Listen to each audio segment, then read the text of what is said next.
Retour roman et direction l'Espal. J'ai le plaisir de recevoir Céline Guinaud. Bonsoir. Bonsoir. Vous êtes conseillère à la programmation et coordinatrice du projet Art et Territoire au Quinconce Espal.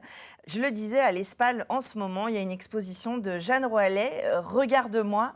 On a pu voir les visuels un petit peu partout dans la ville.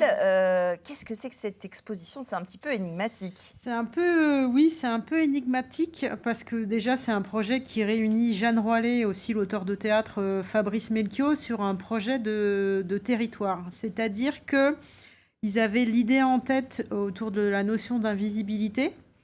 On y a réfléchi avec eux en se demandant ce qu'était l'invisibilité parce que l'objectif de ce projet de territoire, c'était d'interviewer 7 personnes autour de la notion d'invisibilité. C'est pas facile quand ils sont invisibles de les interviewer. C'est ça.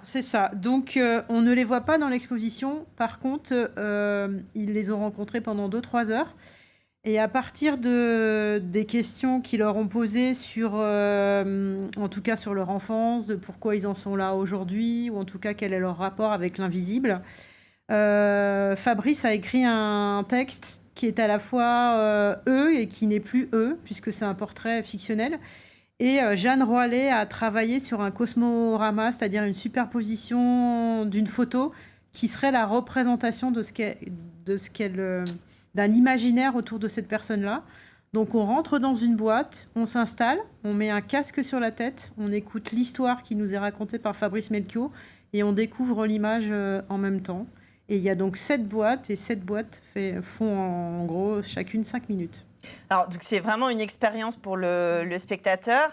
Il s'équipe du casque, il rentre dans cet univers-là et il a la découverte sonore avec une proposition visuelle qui finalement n'est pas une illustration. Non, pas du tout. Ils n'ont pas du tout travaillé en commun. Jeanne n'a pas lu les textes de Fabrice et Fabrice n'a pas regardé les images de Jeanne. Donc c'est vraiment à la fois... quelquefois, il y a corrélation et quelquefois, il n'y a pas. Mais en tout cas, il y a toujours un fond commun qui est autour de la question de la profondeur, de l'éclair et de la lumière. Et l'éclair, c'est un mot qu'on retrouve dans chacune des 7 boîtes, par exemple. Alors, comment vous avez travaillé ensemble sur le territoire. Qui sont ces invisibles? Comment vous avez été les chercher? Comment ils ont été à leur rencontre? Alors, c'est là où d'être affilié aussi, travailler avec une scène nationale, c'est de se poser la question, c'est quoi l'invisible? C'est-à-dire, comment on peut le définir? Est-ce que c'est une catégorie sociale? Est-ce que c'est une personne? C'est quoi l'invisible? Parce que déjà, on parle des publics empêchés, pour ceux qui sont tout à fait, un peu en prison. Tout à fait. Voilà. C'est vrai qu'il y a du vocabulaire, des fois, on ne sait pas trop ce qu'on met derrière. On ne sait plus ce que ça veut dire. Donc là, on a eu 2 temps de travail avec eux et on en est arrivé à... la question aussi du Covid, quels étaient les métiers qui avaient été jusqu'à présent invisibles et qui sont un peu sautés aux yeux des gens. Donc, on a décidé de travailler avec une personne qui travaillait en infirmière en EHPAD et aussi quelqu'un qui s'occupait des morts. Et on a trouvé un thanatopracteur qui a accepté de participer au projet. L'invisibilité, on s'est dit de manière très concrète, c'est aussi quelqu'un qui ne voit pas. Donc, on a contacté aussi Fabrice, qui est aveugle.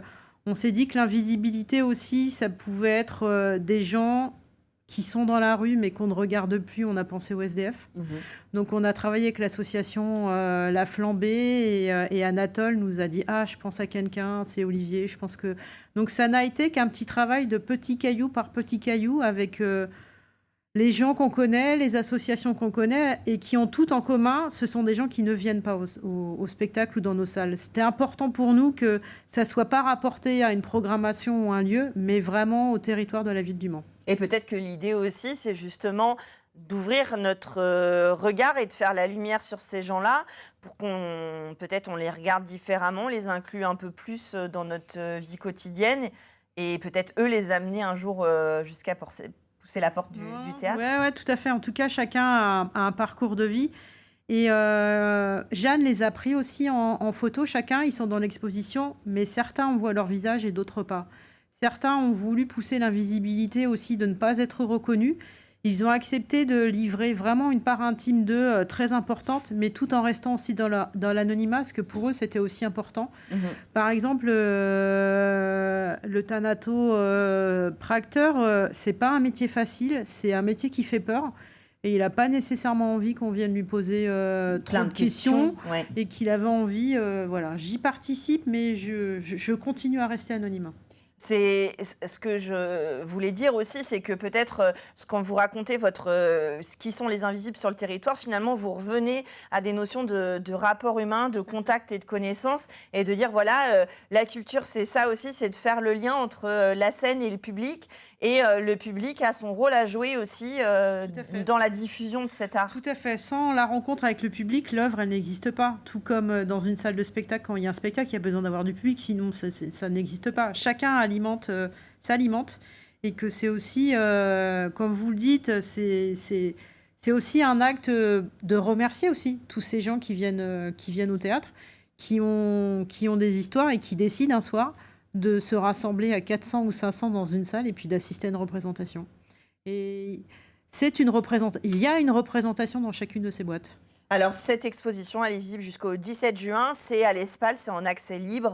Tout à fait. On peut aller à la médiathèque, à un spectacle ou juste Tout à voir fait. l'exposition aux ouvertures de l'Espal.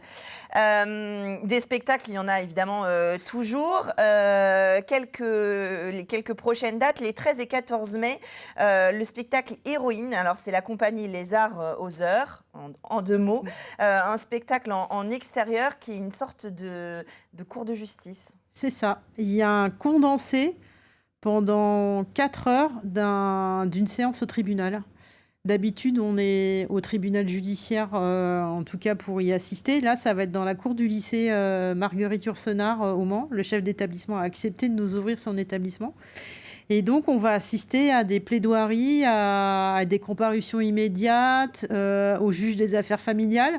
Donc les 10 comédiens vont interpréter aussi bien ceux qui sont mis en accusation que les juges, que les avocats. Donc c'est une vraie condensation d'une séance de justice qui est rendue devant nos yeux. Alors, c'est des histoires, alors ils le disent dans le résumé, c'est vrai et faux, tout est vrai et tout est faux. C'est pour nous embarquer dans cette histoire de justice qu'on découvre un petit peu les procédures judiciaires qui existent réellement, mais évidemment, il y a une part aussi de fantasmer, de spectacle, puisque c'est un mélange de genres. Il y a de la danse, du théâtre, de la jonglerie presque. Tout à fait. Il y a même aussi un dessinateur avec des parois vitrées. Souvent aussi dans les journaux, on a aussi des croquis de dessinateurs qui font les portraits aussi. Pour toutes les séances Pour toutes les fermées. séances qui sont fermées. Donc là aussi, le dessin apparaît. Il y a des danseurs de crump. Parce que même si on est dans une cour de justice avec une hyperconcentration, je pense qu'à un moment donné, l'avocat peut penser à une autre chose, ou le public qui assiste aussi à ces plus, scènes. Ça dure 4 heures. Ça dure 4 heures. Donc il y a besoin de pause. Sinon, comme je dis, c'est un condensé. Donc il y a des pauses aussi au tribunal. La séance est remise à plus tard. Le prévenu n'est pas là, donc on le remet à plus tard. L'avocat arrive en retard. Il peut se passer un certain nombre de choses. Donc il y a aussi des endroits de poésie, des endroits où on peut souffler. Alors ça, c'est le 13 et 14 mai, du coup, au lycée Yourcenar, dans la cour. Ceux qui vont mieux, ça c'est le 16 et 17 mai, c'est un spectacle qui aura lieu à l'Espal, pardon. Ceux qui vont mieux, là aussi, ça fait un petit peu écho à Regarde-moi. Ouais. C'est l'histoire de gens qui ont un moment... étaient moins bien. Et qui vont mieux. Et qui vont mieux, tout à fait. L'artiste qui porte ce spectacle-là, c'est Sébastien Barrier, qui est né au Mans et qui avait un personnage qui s'appelait Renan Tablantec, qui était vraiment dans l'espace public, et depuis déjà un petit moment, il a quitté l'espace public pour aller sur scène. Et là, il a réuni autour de lui des gens qui ne se connaissent pas, mais qui ont en commun de connaître Sébastien. Il y a déjà son père, qui aussi, comme vous le dites, a eu des moments aussi de dépression. Un curé ivoirien qui est arrivé à Morlaix avec la crise des vocations des prêtres. Le poète Georges Perros, et puis un groupe dont il est fan en Angleterre. Et ils ont en commun Sébastien, mais aussi la question de, à un moment donné, ça n'allait plus. Ça a touché le fond. Et comment, à un moment donné, chacun s'est relevé. Et il les a interviewés, donc on les voit sur scène, on les voit dans la vie, il leur pose des questions, il y a une interaction, il se pose lui aussi des questions. Si lui-même n'a pas sombré aussi à un moment donné dans la dépression, quels sont les signes de la dépression, on commence à Mais tout ça, pas en faisant une analyse psychologique, mais plutôt une analyse, une fois de plus, poétique et théâtralisée de ces moments de doute qui nous assaillent tous. Alors c'est vrai que c'est très fort quand on lit ces notes d'intention, notamment par rapport à son père, où voilà, quand on lit sa note d'intention, on a l'impression vraiment d'être face à la personne en dépression sans pouvoir l'aider. Il y a aussi cette idée, lui, il nous raconte comment il a été face à ces personnes-là, et ça fait écho un peu à cette période aussi de Covid, et comme on le redisait tout à l'heure, le fait d'être ensemble face à face et de se poser des questions par rapport aux gens qui nous entourent. Tout à fait. Et puis d'accueillir aussi la différence, le mal-être, les questionnements. Et puis l'autre, il est important dans la relation. Je veux dire, on peut pas être tout seul dans la vie. De toute façon, on n'est pas tout seul et on doit être en interaction, relié aux autres.